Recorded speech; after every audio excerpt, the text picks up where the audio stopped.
I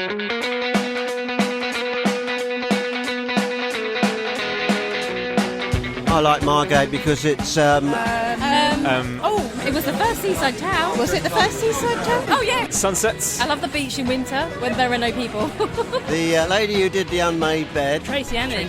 She's amazing. She's quality. We've got the Turner Contemporary. You've got T.S. Eliot, he wrote a very famous poem. Wrote Part of the Wasteland at the bandstand there. Dreamland. You can still see the big wheel. The teacups. The Enterprise. The waltzers. It was very rickety. You would fear for your life, but you'd still go on it again. It's much less rough now. It's no worse than anywhere else. I really like it. Yeah. It's like a little mini Las Vegas. They're really bloody good sunsets. Can't complain. Mark Steele's in town.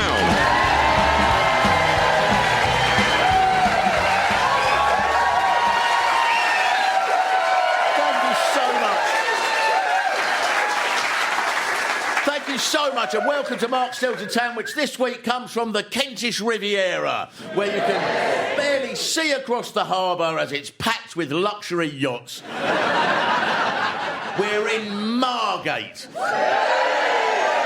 where you come into town and the first thing you see is the sign that says Dreamland, because that is exactly what your dreams look like if you've had post-traumatic stress disorder.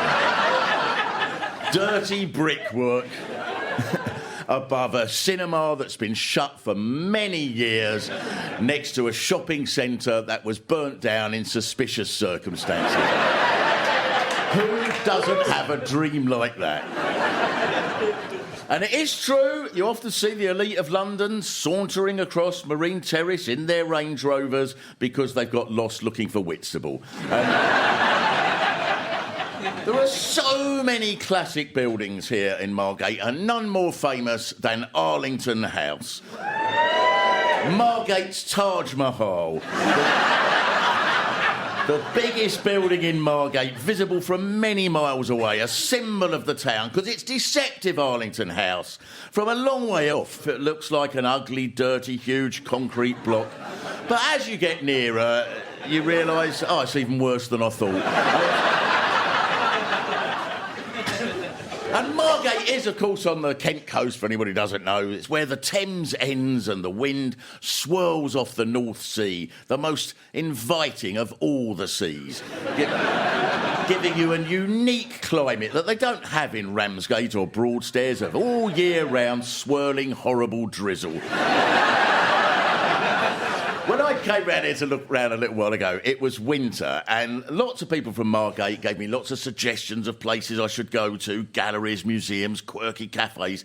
So I went to all the places that were recommended, and I enjoyed the common theme of all of them, which is they were all shut.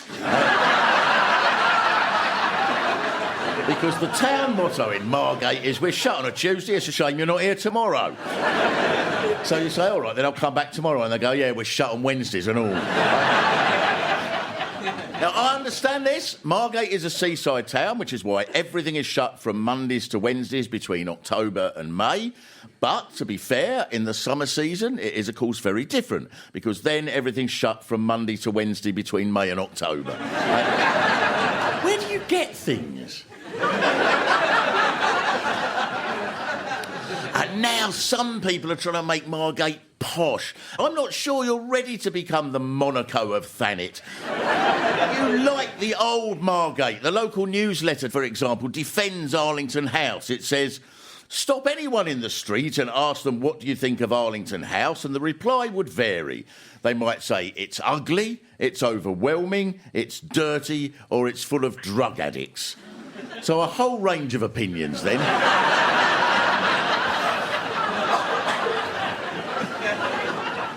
And the newsletter goes on, only one of these is true. It is dirty. But only on the outside. On the inside, there's no vomit in the lifts, no discarded condoms or needles in the corridors. It's not a high bar they set, is it?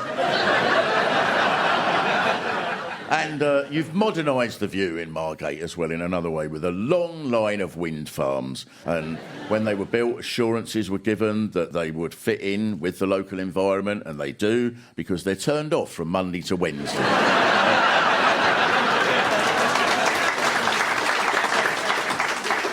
But you You don't need Trevi fountains and coliseums to be attractive, Margate. You attract people with your cheery common charm. Because you've got one of the most famous fairgrounds in Britain, Dreamland, which is currently boasting the iconic roller coaster is 100 years old. Now, I'll be honest, it's cute when a house has a plaque saying this is 100 years old, but I'm not sure you want a listed roller coaster, do you?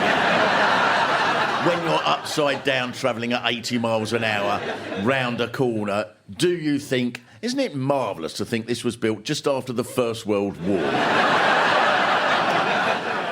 But there's more to Margate than its idyllic beaches and its jellied eel cuisine. Now, I don't usually mention headlines in local papers, but there's this one from Kent Online that I think is worthy of note. Margate bus driver, out of boredom, has sex with family pets. Out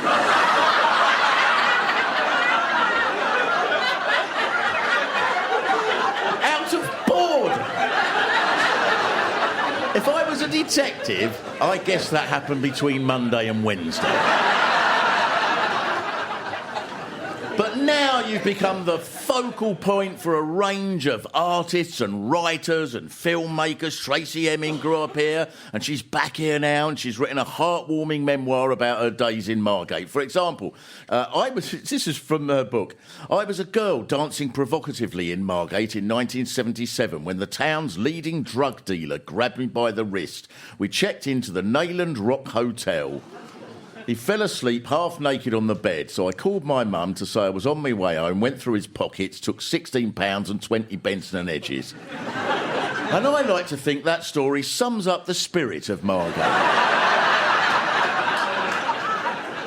Of innocent fun and art and entrepreneurs.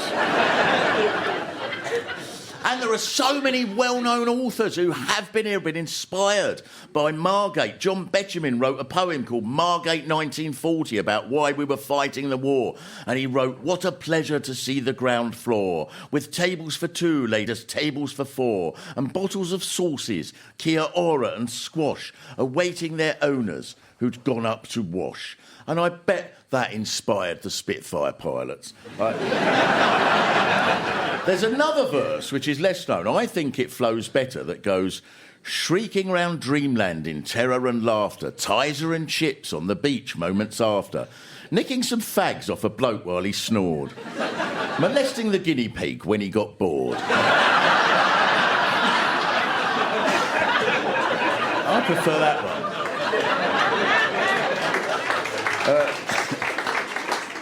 One of the most famous poems in English, T.S. Eliot's The Wasteland, mentions Margate. So there's a mural of him at the railway station that says, T.S. Eliot, toilets, because his name is an anagram of toilet. What a childish town. The bus shelter where he wrote the verse in The Wasteland about Margate is one of the 20 attractions to visit on the Visit Thanet tourist website. It goes, "On Margate sands, I can connect nothing with nothing. The broken fingernails of dirty hands, my people, humble people who expect nothing." That's what you made him feel. And you're very proud of T.S. Eliot, and it should be celebrated that a famous poem described in the literary magazine The Atlantic as an apocalyptic view of misery and loss by a disturbed man possessed with visions of squalor. That's you who inspired that. But it has been glamorous here, hasn't it? This was once the most glorious Lido, where we are right now in the Lido. It was a majestic open-air Art Deco swimming pool with stands where hundreds of people would watch, and it was the pride of the town, and it attracted thousands of tourists. It was this beautiful building, and it was shut in the 1980s. I expect the government saw a hole in the ground, thought it was a mine, and thought we'd better close that. Tracy Emin learnt to swim in the Lido, she says. Tracy was forward-thinking, of course, as an inspirational artist with a bed surrounded by empty vodka bottles and condoms and fag butts, when you think that now Southern Water has created its own installation. And they put it in the sea, and it's a wonderful, thought-provoking piece. But the one thing that survived everything is Dreamland. And the credit for Dreamland should go to the private railway owners of Victorian times, because they were all in competition. So in 1866, the London, Chatham and Dover Railway Company bought land on Marine Drive to build a station. But South East Railways bought some land a few yards away and built their station first. Now, the first railway company had spent a fortune on a chunk of land that was useless. But at least the railway companies learned from that mistake, and never again were rail companies allowed to waste vast sums of public money on a useless project that would clearly never work. The mayor of Margate back then formed a partnership with Lord George Sanger, who wasn't a lord, he lied about that, but he ran circuses. And Lord George Sanger's wife claimed to invent the trick of putting your head in a lion's mouth. And he built an archway across the front that said it was based on Margate Abbey, even though Margate had never had an abbey. And he filled the land with elephants and lions and tigers. And it's all so Margate. When you live here, do you feel like you're living in an episode of Only Fools and Horses? And then the land was sold to a man called Lord Henry Isles, who built Dreamland, and he was the same man whose idea it was to build the Lido. And then, according to secret Margate books, put down there somewhere, in 1938, Isles went bankrupt and Dreamland went into liquidation. And there was one pamphlet I read about the history of Dreamland, and 3 consecutive chapters started with the words, "Sadly, Dreamland then went into decline." And every bit of the Dreamland story is like this. In 1996, the site was bought by local entrepreneur Jimmy Godden, who I'm sure you all know. Very, very popular Jimmy Godden, who secured grants for a £3 million redevelopment and then sold off the rides, including the Big Wheel, which was sold to a park in Mexico. How do you sell a big wheel to Mexico? What sort of spiv? No, we'll have it to you in no time. We're going to tie it to the roof of me mate's transit van. And then when we get to Miami, we're going to roll it the rest of the way. One of the first things I was told when I came here was the empty space just past the clock tower is called Godden's Gap, because that used to be an amusement arcade owned by Jimmy Godden, and he couldn't get permission to knock it down to make another entrance to Dreamland. But as luck would have it, one day the arcade burnt down. And he was able to build his shop. So it's just fortunate how things work out sometimes. Act of Godden. An act of Godden, someone said.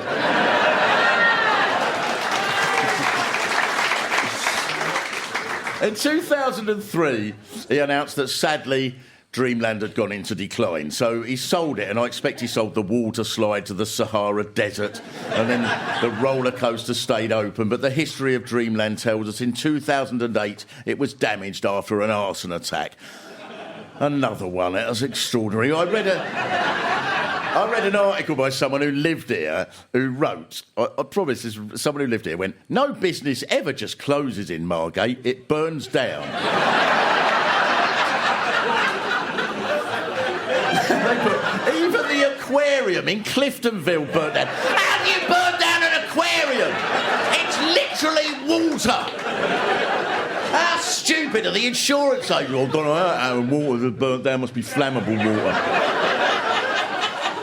I bet there are no estate agents in Margate, because every time someone moves, you just torch the old house. This is one of the signs that the town is becoming gentrified, because now all the arson's done with eco-friendly firelighters. Someone told me there's a Viking ship here, but it burnt down. A Viking ship. This thing survived wars, Viking wars, but couldn't stay in one piece in modern Margate. There was a Save Dreamland campaign which resulted in rides being donated by other leisure parks, and Southport donated their Caterpillar ride and a ghost train. And what a marvellous appeal that must have been. Like, was it one of them that's read by Joanna Lumley? If you could spare anything, even a hall of mirrors or a coconut shy, please, please send it to Margate. But It did mean that Dreamland could open again, so there was a huge national celebration and everything was fine until in 2015, sadly, Dreamland went into decline. So, Dan, where's Dan?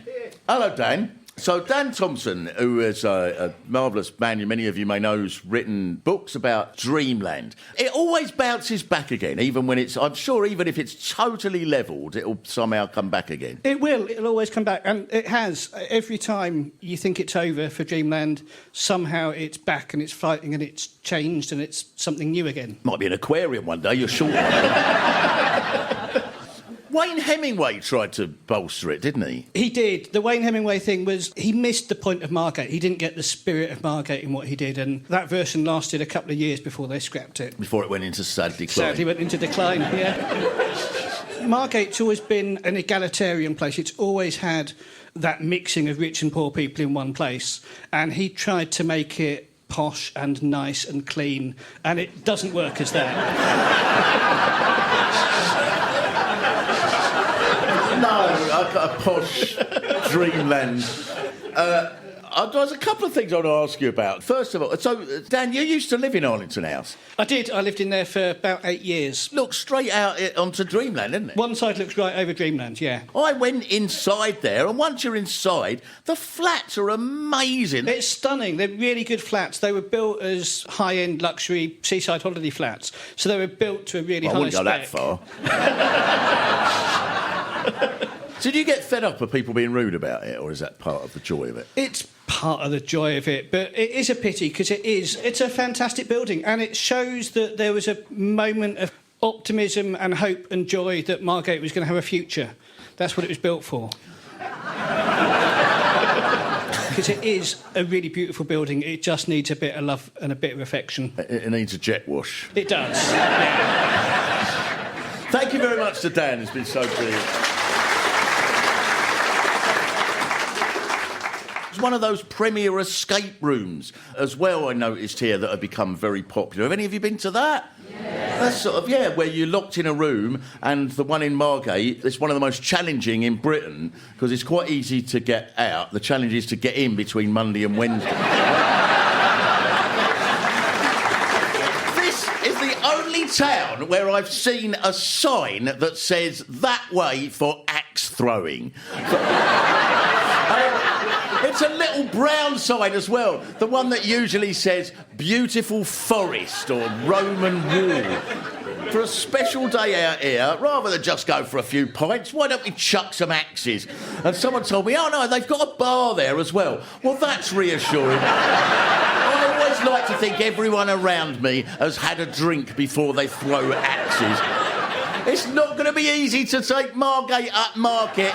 You're going to have to go through against the whole of history because you've always attracted a certain sort of tourist. An essay, I read this essay in the 1790s on the sort of person who came here. In the 1790s this was written. Not many are rich or wise or learned. They are, I'm afraid, a set of unseasoned Londoners.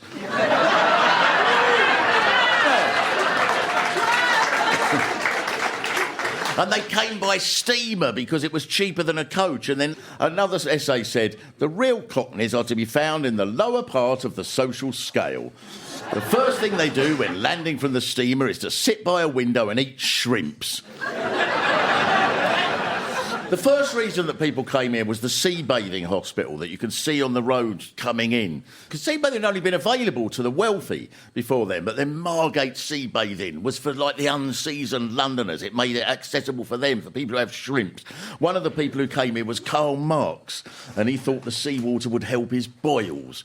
And one of the only things that Karl Marx wrote about his stay here was, my landlady is as deaf as a post. I thought, oh, I bet he loved that. No! I said capitalism! I don't want to overthrow cannibalism, you silly old cow. Capitalism!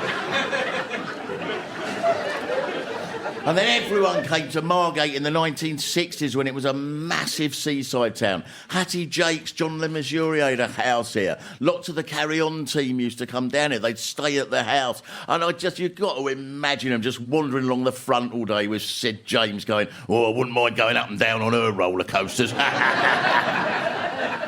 a mechanical elephant was built here that could run. Do you know about the mechanical elephant? There's the Weatherspoons pub named after it now. And it could run at 27 miles an hour, this thing. And it had a special licence to run on the roads at 27 miles an hour. The only explanation I can think of for an elephant running at that speed is there was a bus right behind him. And the elephant thought, that bus driver looks a bit bored.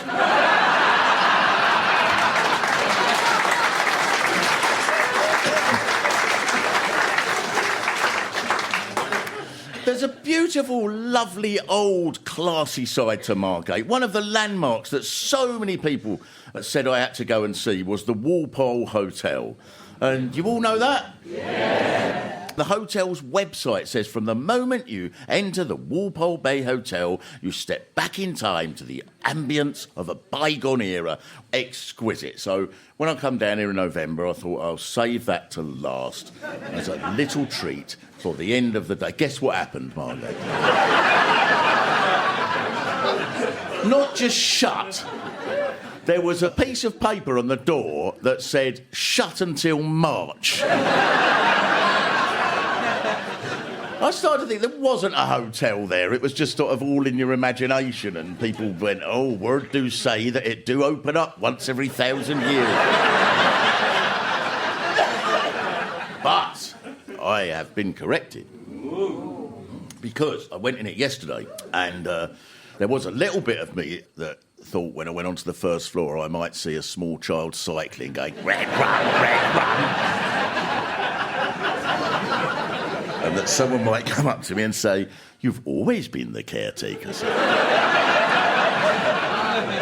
But it is amazing in there, because it's not just a hotel, it's a museum. As soon as I arrived, the owner said, look at these glasses, they're made with uranium. Now, does that happen in a normal hotel? And then she showed them glowing with a green light that I very much doubt was safe. She said, I haven't got a Geiger counter, but I'm sure you'll be fine. And then, honestly, then a busload of about 50 pensioners from Medway arrived, average age about 114. And Jane gave a history lecture of the hotel, showing all these old original objects, like carpet sweepers and things from 1900, and they're all going, oh, I remember them. And they were shouting out all sorts of things. Oh, I don't trust washing machines. And... And so, I'm very proud. So, Jane, is Jane here? Hello. No, was that a normal visit from pensioners from Medway? Oh, yes. They come from all over to come and visit our artefacts. They were quite lively. One of them put their hand up, and I thought, oh, what question have they got? And she just wanted to go to the toilet, didn't Yes, that's right. I have that effect on people. One of the things, this was most impressive for me, was the napkins. Do you want to explain the napkins? Oh, yeah, the napkins are amazing. One chap in 2009 drew a sketch after dinner on a napkin, and he said, this is my magical memory of staying in your magic hotel, Jane. And after I slapped him for drawing on my linen, my husband Peter framed it for me, we hung it on the wall, and now we've got 322 from all over the world.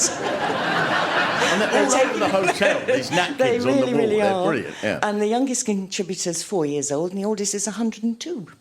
And it's every... Thank you. Do come and visit them.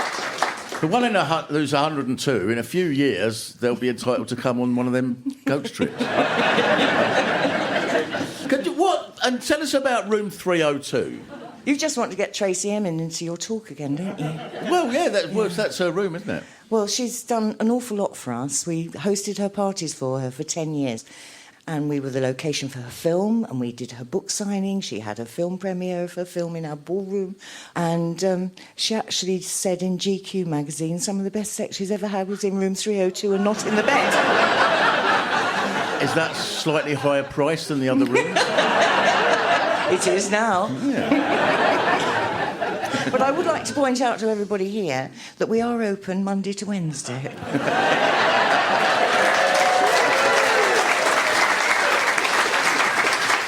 But only from the 1st of March till the 31st of October. Of course. Thank you so much to James. It's so lovely. Thank you. Somewhere else that I managed to get into, and it was open, is the Shell Museum. Know the Shell Museum? Shell Grotto? Yeah. Oh, sorry, it's not a museum. Is that too upmarket for you? Oh, no, I went to another place. This one's a museum. It was opened in 1835, I know that. Apparently, the owner of a house on Grotto Hill dug down in his garden and found a huge wall that turned out to be an underground cathedral made out of seashells. Nobody knows why it was built or even when. Loads of people have got their own theories. It may be thousands of years old. One popular theory is that it was the first ever premier escape room. And it's all made out of cockles and mussels and oysters and whelks. You can see the arty side of you coming out. Now, I'm not aware that anywhere else in the world has a crab museum. This is a place with crab paintings, claws from old crabs, a miniature crab world in a glass crab box. To be honest, I don't think many people, even if they found themselves in possession of all of these things, would think, we should make a crab museum out of it. Have we got the crab boys? Hello. Hello, right, so can you introduce yourselves? I'm Ned, and this is Chase. I can honestly say I've never in my life encountered anybody as enthusiastic about crabs. Well, I think with the right frame of mind, anybody can become enthusiastic about crabs. You just need to visit. I'm more of a lobster guy myself. So, Guy, give us a random crab fact that you might tell to kids that come to your museum. Crabs poo out of their chests. There you go. And also, just to add a little bit of extra spice, they don't have sphincters like us, so they need to manually pull the turds out of their chests. There you go. Is that all right? Yeah, that's fine. This will actually now go out as part of Nature Corner on Radio 4. Although I do hear you asking, where do they wee from? Yes, go on. Their faces, just at the base of their nose. Yeah. Right, OK, well, the nation will be enlightened. And we've all done that when we've had too much to drink. What have you got in the gift shop? What crab-related items can people buy? Well, we've got your standard museum fare, your magnets and your pencils, all very reasonably priced. We've got some canned sea breeze, which is especially popular with Londoners. Yes. And then we've got anti-gullibility potion. You need to basically fill the whole thing up with water and pour it down your trousers. And then you'll never fall for any hijinks ever again. We've actually got a special offer on them. They're £4 each, but we'll do you two for a tenner.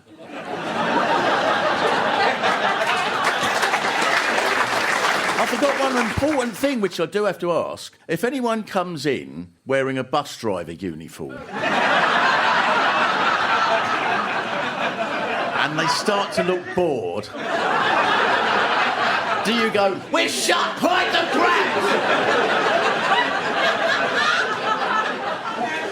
Do you know him? Do you know this bus driver? You can't still drive a bus. Hello, I saw you in the paper. Yeah, I know, 6 months. What are you going to do? I'm back.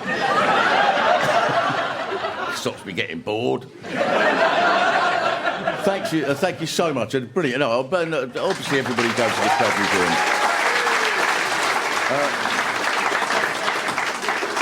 Museum. The Crab Museum, obviously the most important modern attraction in Margate. But also, we should, I suppose, mention the Turner Gallery. It's not as impressive, but it's there. The pillar of the new modern Margate, a modern, proper art gallery with a cafe and a gift shop and exhibits where I stand there going, don't be an idiot, Mark. Just because you don't understand it, it must mean something. Don't be tempted to ask the attendant, where's the art then? Has someone nicked it? I am one of 95% of people that go there and go, oh, is there nothing by Turner here then?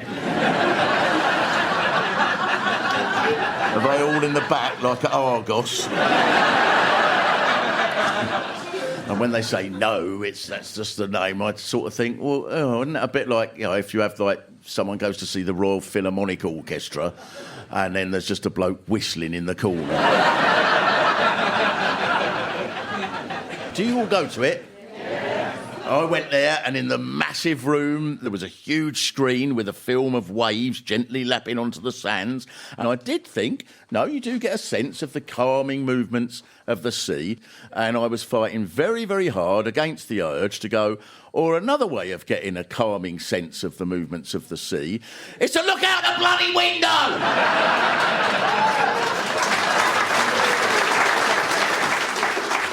You have more artistic history than almost anywhere, Margate. William Turner, as we know, gave his name to the Turner Gallery, is one of the greatest ever British painters. He went to school here. He later lived here. He painted the harbour. He painted the view of the Kent coast from the sea. He loved Margate, and he loved all of Kent. He was the essence of Margate. If anyone doubts this, there's this line from his biography. In Margate, he was regularly seen eating shrimps.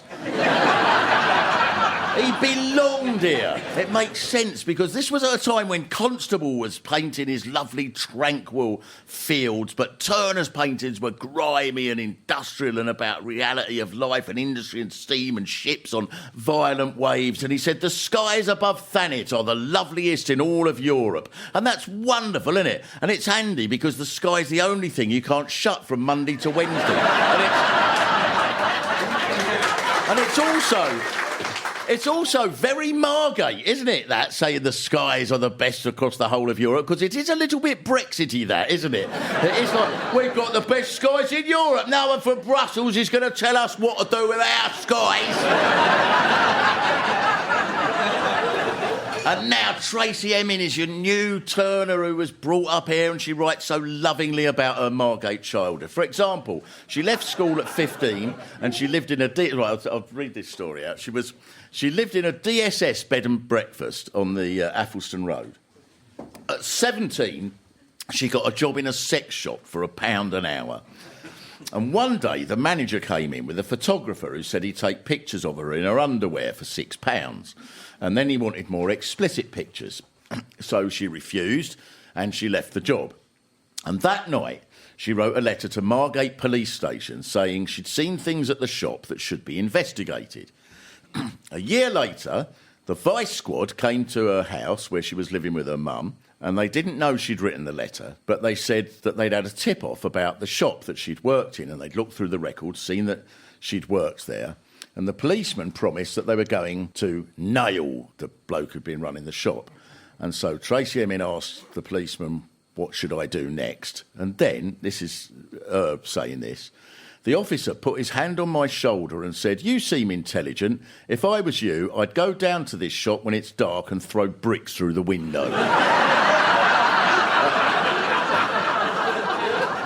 The Margate police advised her to brick the windows. That's how Margate works. It's magnificent. They told her to put the windows in, not to burn the place down, because then everyone would have assumed it was an insurance job. Something else that's very, very Margate is I asked someone directions, and honestly, the start of the answer was, well, you go past the old entrance on the front that burnt down, up past the old time tunnel that burnt down, and I thought they were going to carry on past the Ollie Tree that burnt down, then past Blaze Kebabs that burnt down. Who'd have thought a place called Blaze in Margate would burn down? Past the shelters along the front that burnt down, and you can't miss the place you're looking for because it's a pile of ash because it burnt down.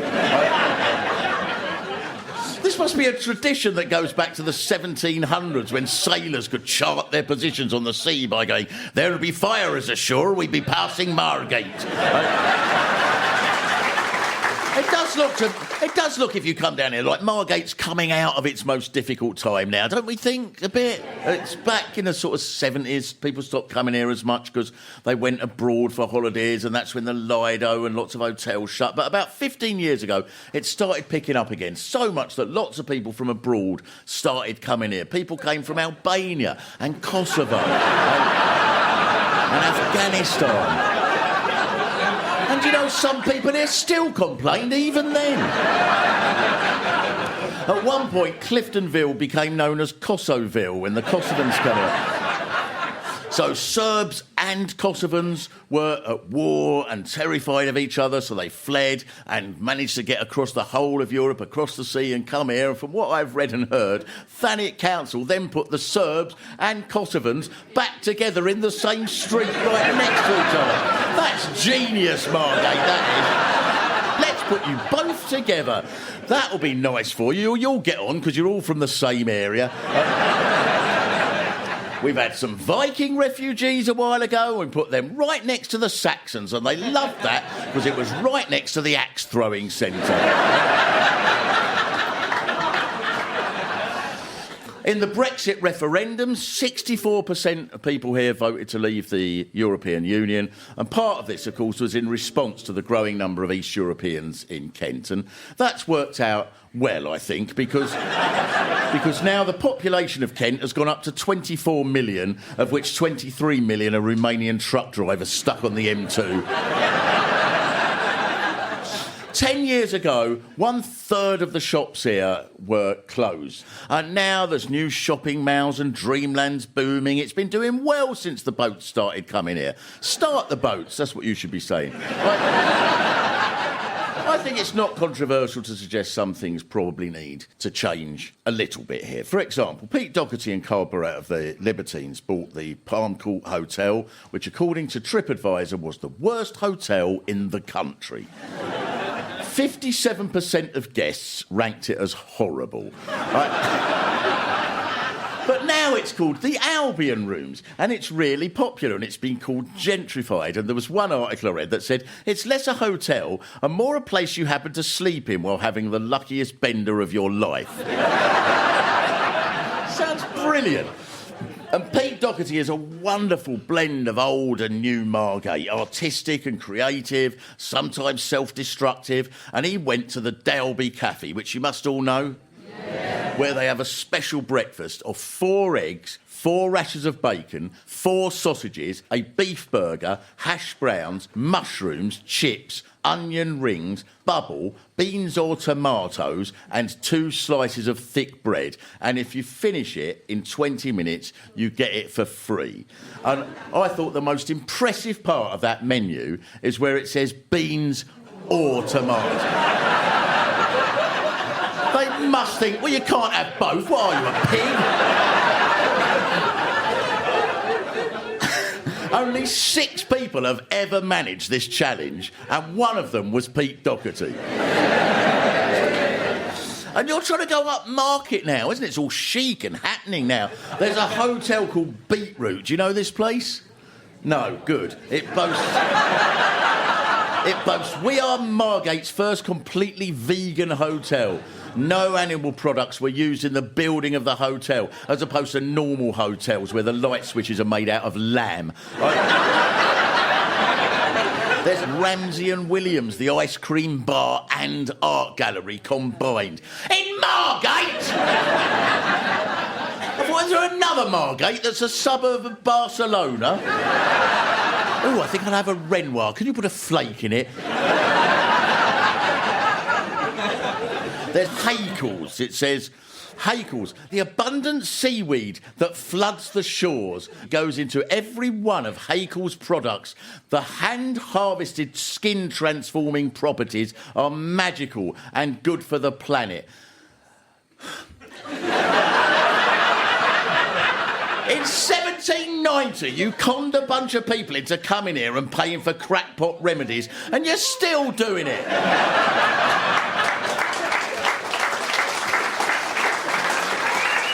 Would it have cured Karl Marx's boils, this magical hand-harvested poxy seaweed? But this is the new Margate. Margate has always been full of this, though. Creativity and art, and then the old Margate combined. Oscar Wilde said, Margate is a nice spot, not vulgarised by literary people. And the old town with the hipster shops, it does look quaint and artistic, but the charm of Margate will always be that this is a proper tourist resort, not some tossy place. If you took over the ancient Incan site of Machu Picchu in the Andes, you'd go, we can put a log flume down there.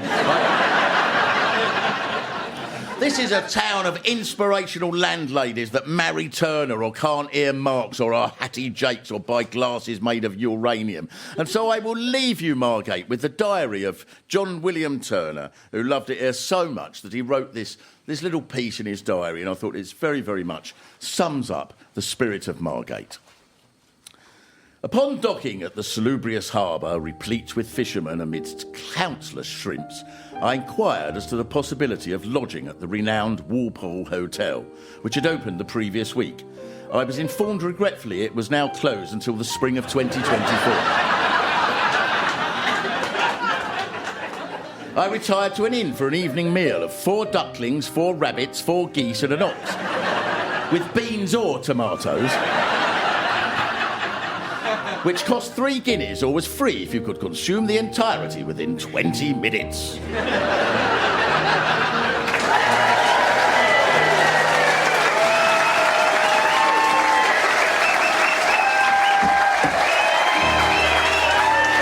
Mark Steele's In Town was written and performed by Mark Steele with additional material from Pete Sinclair. It was produced in Margate by Carl Cooper.